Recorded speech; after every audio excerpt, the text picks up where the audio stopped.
Alhamdulillah sehat, batuknya aja sedikit. Syukurlah, mudah-mudahan sehat selalu kita ya Bu ya. Amin, Nah, amin, amin. Ibu di sini saya ada tugas dari CGP untuk wawancara terhadap Ya, Ibu sebagai pengambil kebijakan, pengambil keputusan tentang menceritakannya pengalaman-pengalaman Ibu ya Ibu ya. oke, Oke, siap, siap. langsung aja Ibu ya. Iya, iya, Nah, iya. yang pertama Ibu, tentunya kan di sekolah ini biasanya banyak terjadi sih, ya entah itu kasus terhadap siswa ataupun kasus terhadap guru. Iya. Nah, bagaimana Ibu mengidentifikasi kasus-kasus itu merupakan dilema etika ataukah rujukan moral? Oh begitu ya. Selama ini kalau ada kasus-kasus, Ya. jadi cara ibu mengidentifikasi, pertama ibu amati dulu masalahnya, Ya. gitu ya. Dipelajari dulu masalahnya, Ya. kemudian akan diadakan cross check, gitu ya. Permasalahannya sejauh mana. Setelah itu diadakan tindak lanjut. Atau kalau misalnya masing-masing sama-sama benar, kedua belah pihak, akan kita musyawarahkan jalan keluarnya. Begitu selama ini. Iya. Jadi kemudian kalau misalnya kan nantinya dari kasus tersebut akan diambil keputusan ya Ibu ya. Iya. Nah, kemudian terutama untuk kasus di mana ada dua kepentingan yang sama-sama Ibu atau sama-sama mengandung nilai kebijakan. Iya. Lalu bagaimana Ibu menjalankan pengambilan keputusan tersebut? Kalau ada dua yang sama-sama gitu ya kebijakan tersebut gitu ya, ibu akan bicarakan dengan guru-guru gitu yang berkepentingan, kira-kira prioritasnya yang mana gitu. Jadi kita sama-sama duduk musyawarah dan kita ambil keputusan kira-kira yang lebih priority yang mana gitu, hasil dari keputusan bersama. Oh gitu. Jadi yang terkait dikumpulkan dulu ya Bu ya, terutama tim manajemennya ya Bu ya. Ya, Tim manajemen atau dewan guru atau apa, nanti kan kita sharing gitu ya, kita musyawarah, nanti akan diambil keputusan bersama berdasarkan hasil musyawarah itu. Kemudian Ibu tadi kan sudah ada kasus, terus cara pengambil keputusan. Langkah-langkah atau prosedur yang biasa Ibu lakukan itu yang seperti apa ya Bu ya? Prosedur yang biasa ibu lakukan selama ini, yang pertama kita mengecek permasalahan dulu. Artinya kita pilah dulu permasalahannya seperti apa, kemudian kita menentukan pihak mana yang terkait, siapa aja yang terkait dengan permasalahan itu, ya si A, si B atau siapa, kemudian baru kita membuat keputusan. Artinya kita pilah dulu, kemudian siapa yang terkait, baru diambil keputusan. Tapi kalau itu keputusan pribadi yang merupakan memang kebijakan ibu sendiri, ibu akan ambil sendiri. Begitu. Iya. Kemudian dalam pengambilan keputusan itu Bu, yang selama ini Ibu anggap itu efektif, itu yang dalam kasus dilema etika yang seperti apa Ibu? Misalnya kita berdiskusi dengan pihak terkait permasalahan tersebut dari hati ke hati, artinya kita tidak formal ya, kita berdiskusi dari hati ke hati untuk mengambil keputusan itu kita musyawarahkan bersama. Oh jadi musyawarah bersama intinya Ibu ya? Intinya musyawarah bersama, heart to heart gitu ya, untuk mengambil keputusan itu. Begitu Bu Dewi. Kira-kira hal-hal apa saja sih Bu yang merupakan tantangan dalam pengambilan keputusan terutama pada kasus dilema etika? Nah, tantangannya itu ketika berkaitan dengan rasa kasihan gitu ya. Kita tahu memang harus kita lakukan itu apa, tapi kan satu sisi secara manusiawi kadang kita kasihan gitu ya. Sehingga ibu sulit untuk mengambil keputusan. Iya, jadi berat ya Bu berat. ya. Lebih ke rasa kasihan. Lebih ke rasa kasihannya gitu ya. Kemudian Ibu ketika ada kasus-kasus seperti kasus dilema etika yang tadi diceritakan Ibu tadi, Ibu ada jadwal tertentu nggak dalam menyelesaikan kasus itu tadi? Apakah langsung diselesaikan waktu itu atau ada jadwal tertentu untuk menyelesaikan masalah itu? Jadi untuk menyelesaikan masalah yang terkait dengan etika gitu ya, tergantung seberapa mendesak dan seberapa besar pengaruhnya terhadap lembaga yang dipimpin, gitu ya. Kalau memang bisa diselesaikan masalahnya hanya ringan, bisa langsung selesai. Tapi kalau sudah menyangkut pihak-pihak terkait, akan dibuat alokasi waktu khusus. Oh gitu, jadi tergantung kasus yang terjadi. Tergantung kasus, kita lihat kasusnya dulu ya. Kalau memang bisa diselesaikan, langsung diselesaikan. Tapi kalau terkait dengan pihak lain gitu ya, nanti ibu akan buat alokasi khusus waktunya. Gitu. Ibu terkait permasalahan yang tadi, faktor-faktor yang selama ini mempermudah atau membantu Ibu dalam mengambil keputusan untuk kasus dilema etika itu apa saja Ibu? Faktornya, jadi saya lebih melibatkan dewan guru dalam mengambil keputusan. Artinya kalau ada permasalahan, musyawarah dengan dewan guru, barulah kita ambil keputusan bersama. Dari semua yang tadi telah Ibu sampaikan, kira-kira pembelajaran apa Ibu yang bisa kita petik untuk mengambil keputusan terkait tentang dilema etika Ibu? Ya, jadi pembelajaran yang bisa kita ambil itu adalah menyelesaikan masalah yang menyangkut etika. Artinya kita bersama-sama menyelesaikan masalah, artinya bersama-sama dengan tim manajemen atau dewan guru yang tentunya harus mengacu dengan ketentuan yang berlaku, gitu. Kemudian kita juga harus mempertimbangkan dampak baik buruknya. Jadi setelah kita pilih ini kira-kira positifnya apa, negatifnya apa, kita ambil keputusan yang paling minimal negatifnya gitu, dampak negatifnya gitu kan. Karena setiap masalah kan harus kita pilah-pilah, kita cari jalan keluar bersama-sama dengan guru. Ya itu tadi dengan mengacu pada ketentuan yang berlaku. Oke, Gitu, jadi Bu Dewi. pada dasarnya berkolaborasi dengan Iya. seluruh tim manajemen dan semua bapak Dewan ibu yang guru, terkait. iya, Iya. gitu. Ibu, kiranya wawancaranya cukup sampai di sini. Mungkin ada yang ingin ibu sampaikan untuk saya, ibu? Kira-kira ya biar saya lebih semangat lagi. Iya, iya. Semangat terus, mudah-mudahan lancar sampai selesai kegiatan guru penggeraknya dan dapat mengaplikasikan ilmu-ilmu yang didapatkan di SMKN 1 Negeri Menang. Semangat. Terima kasih ibu. Kalau gitu saya langsung mohon diri ibu ya. Terima kasih Iya, banyak. sukses terus ya.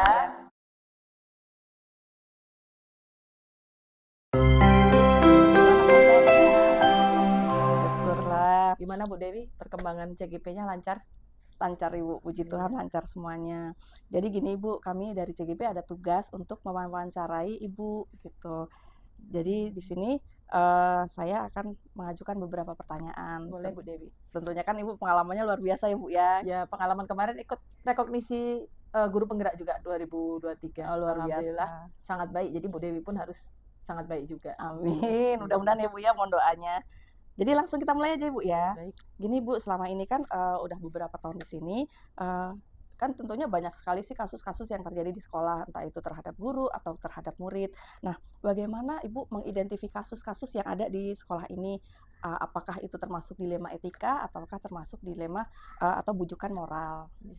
Jadi ketika kita berada di sekolah itu pasti banyak sekali permasalahan ya Bu, apalagi dengan 1.600 siswa, 150 guru dan TU itu luar biasa. Tetapi kita harus melihat bagaimana apakah itu termasuk dalam dilema etika ataupun dari bujukan moral. Nah, jadi seperti ini.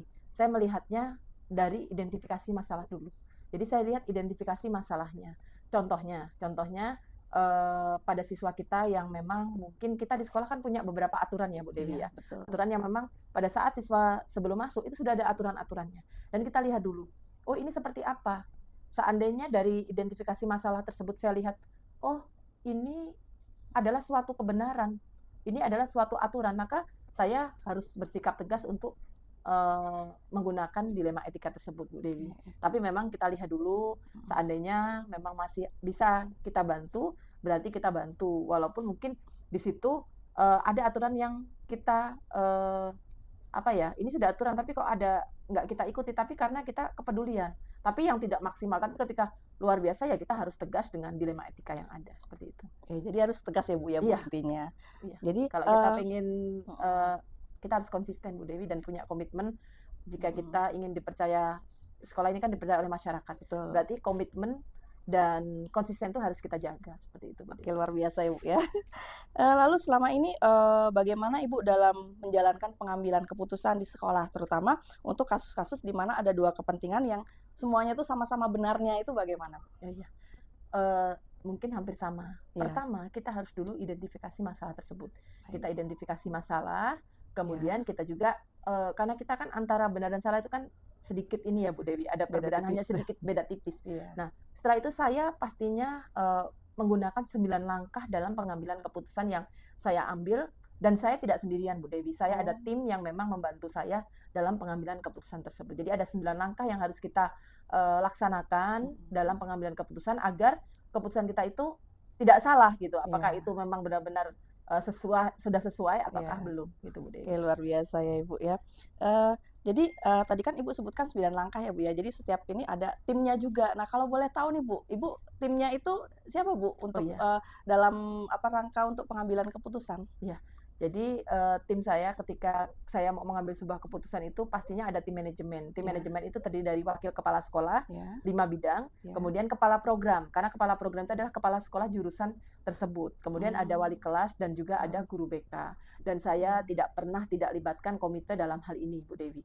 Jadi yang paling utama setelah kita identifikasi masalah, maka ada tim manajemen tadi itu yang terlibat adalah hal tersebut. Kemudian kita juga harus melihat fakta, Iya. ya. Fakta yang sesungguhnya terjadi di lapangan itu seperti apa. Jadi kita benar-benar harus melihat, kita tidak boleh mengambil keputusan cuman katanya gitu ya. Jadi Iya. kita harus mengambil fakta yang sesungguhnya ada gitu. Jadi biar kita relevan Bu Dewi dalam kita menentukan apakah itu benar salah, apakah itu memang benar-benar, apakah ini etika Dilema eh, etika.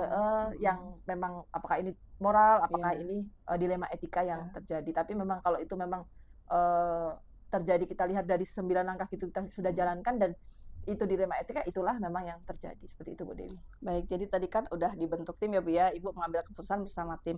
Kemudian langkah-langkah apa sih Bu yang biasanya Ibu lakukan dalam rangka pengambilan keputusan tadi? Iya. Saya yang pertama adalah identifikasi masalah, Iya, kemudian saya melihat fakta real yang ada, iya, ya. Kemudian banyak hal yang kita lewati, setelah itu kita lihat bukti-bukti dulu Bu Dewi, ya, mana relevan, iya. tidak gitu ya, dan lain sebagainya. Jadi itu langkah saya yang saya lakukan Bu Dewi. Lalu Ibu, hal-hal apa saja sih Bu yang selama ini Ibu anggap efektif dalam pengambilan keputusan ketika terjadi kasus-kasus dalam dilema etika? Iya, jadi dalam pengambilan dilema etika itu memang saya selalu melibatkan tim manajemen. Dan setelah tim manajemen saya libatkan, maka selalu saya mengambil 3 prinsip yang saya laksanakan, yaitu berbasis kepada rasa peduli yang Iya. saya memang ketika kita mengambil keputusan kan pasti kita berdasarkan rasa peduli gitu ya Bu Iya. ya, untuk melihat itu. Kemudian yang kedua, bagaimana kita melihat peraturan. Iya. Jadi kepedulian ada, tapi kita juga melihat bagaimana peraturan yang ada. Kemudian yang ketiga adalah berbasis pada akhir gitu Bu. Jadi 3 hal tersebut memang saya laksanakan dalam pengambilan keputusan, 3 prinsip tersebut, selain saya juga melibatkan tim manajemen dalam pengambilan keputusan tersebut Bu. Oh, luar biasa ya Bu ya. Jadi dengan 3 prinsip terus kemudian dibicarakan dengan tim Tim manajemen manajemen dulu gitu. untuk mengambil keputusan. Kemudian Bu, Seperti itu. dalam apa namanya, tahapan pengambilan keputusan yang dilema etika itu, apakah ada tantangan-tantangan tertentu yang terjadi Bu? Iya. Kalau tantangan pastinya ada ya Bu ya, tantangan Iya. itu pastinya ada, tetapi saya kembalikan lagi pada prinsip tadi itu, apakah Iya. ini sesuai dengan aturan atau tidak, Iya. gitu ya. Kemudian kita relevan atau tidak. Dan memang dalam hal tantangan itu yang membuat kepala sekolah kadang mengalami apa ya, Dilema begitu. dilema, Iya. tetapi saya punya tim yang banyak. Iya. Kita melihat dari sisi, oh ini Bu memang ini relevan, oh kita memang, oh ini kepeduliannya memang sudah ada gitu. Jadi Iya. ketika kita mengambil keputusan tidak sendiri, tetap bersama-sama, itu akan menjadi dilema yang dilema moral yang bagus gitu menurut saya Bu Dewi. Ya, kemudian Ibu ketika ada masalah-masalah atau terjadi kasus dilema etika, apakah ada jadwal khusus ataukah saat itu juga diputuskan atau bagaimana sih cara penyelesaian masalahnya itu? Apakah dalam waktu dekat atau seperti apa Ibu? Setiap ada permasalahan, saya selalu ingin secepatnya permasalahan itu diselesaikan. Jadi ketika ada permasalahan, saya jarang sekali itu terjadwal, kecuali memang itu masalah yang sangat besar dan memang perlu melibatkan, maaf, komite. Kadang-kadang komite tidak standby di sekolah. Nah itu Betul. saya perlu melibatkan Bu, jadi melalui jadwal. Tapi kalau yang itu di dalam sekolah tidak melibatkan komite, hari itu juga saya bisa putuskan. Jadi tidak perlu jadwal agar semua permasalahan cepat selesai Bu Dewi. Luar biasa Ibu ya. Jadi setiap ada kasus atau masalah itu langsung beres ya, langsung diselesaikan. Biar PR-nya biar bisa tidur Bu Dewi. Betul PR-nya sudah kita sekali. selesaikan. Oke, betul sekali. Baik Ibu, kemudian kan selama ini kan pasti ada seseorang yang menemani atau ada seorang atau faktor-faktor apa saja sih yang selama ini mempermudah atau membantu Ibu dalam mengambil keputusan dalam setiap kasus yang terjadi pada saat dilema etika? Ya, jadi faktor yang mendukung saya itu bisa dari faktor guru, ya bisa dari siswa, bisa dari tim manajemen. Ya, jadi bisa juga dari pokoknya masyarakat sekolah kita, bisa dari orang tua dan juga dari komite dalam pengambilan keputusan yang saya laksanakan. Jadi bisa lebih maksimal ketika kita pengambilan keputusan itu memang berdasarkan dari masukan-masukan yang ada di warga sekolah kita gitu. Jadi semuanya terlibat ya Bu Iya, ya? semuanya terlibat gitu. Kemudian dari semua tadi ya Bu ya, dari awal sampai akhir yang sudah disampaikan, apakah ada Bu pembelajaran yang bisa Ibu petik dalam mengambil keputusan dilema etika? Iya, jadi yang saya bisa dapatkan selama saya mengambil keputusan dilema etika tadi, saya menggunakan 3 prinsip yang saya laksanakan, yaitu bagaimana kita dalam pengambilan keputusan kita harus berpikir bagaimana rasa peduli kita libatkan gitu ya Bu Dewi. Kemudian bagaimana itu adalah menjadi suatu peraturan gitu. Yang ketiganya adalah bagaimana berbasis pada akhir. Nah itu kita harus menggunakan 3 prinsip itu. Dan kita jadi tahu Bu Dewi, Iya, ketika kita sudah melalui fakta yang relevan, iya, maka ketika kita mengambil keputusan itu adalah keputusan yang sangat bijak dan bukan hanya sendiri, karena Iya. melibatkan tadi warga sekolah yang memang benar-benar terlibat dalam hal ini, gitu Bu Dewi. Baik sekali, luar biasa ya Ibu ya. Saya Terima jadi kasih. jadi terinspirasi oleh tadi cara-cara Ibu mengambil keputusan sampai pembelajaran yang sudah kita dapat selama ini, selama Ibu menyelesaikan kasus-kasus yang ada di sekolah ini. Jadi saya rasa cukup itu saja Ibu pertanyaan yang saya berikan. Terima Mungkin ada pesan Bu untuk kasih. saya yang masih Iya. melanjutkan guru Jadi penggerak Ibu? kalau kita mau itu Iya. pasti ada istilah 1000 jalan. Iya, Jadi ketika kita mau suatu hal, pasti ada jalannya banyak. iya, Nah, bagaimana ketika memang banyak hal tadi ya, mungkin ada masalah di guru Iya. penggerak ini kan banyak sekali mungkin perubahan yang mungkin tidak biasa kita lakukan. betul. Tetapi jika kita mau berusaha pasti kita bisa Bu Dewi. Jadi Amin. semangat, mudah-mudahan CGP-nya lancar, Iya. ya bonusnya dengan sangat memuaskan jika bisa gitu Bu Amin. Dewi. Terima kasih Iya, Ibu sama-sama. supportnya. Sehat selalu ya. Sehat selalu ya Bu ya. Terima Sama-sama. kasih wawancara kali ini. Ya, Mohon diri Ibu. ya, terima kasih banyak.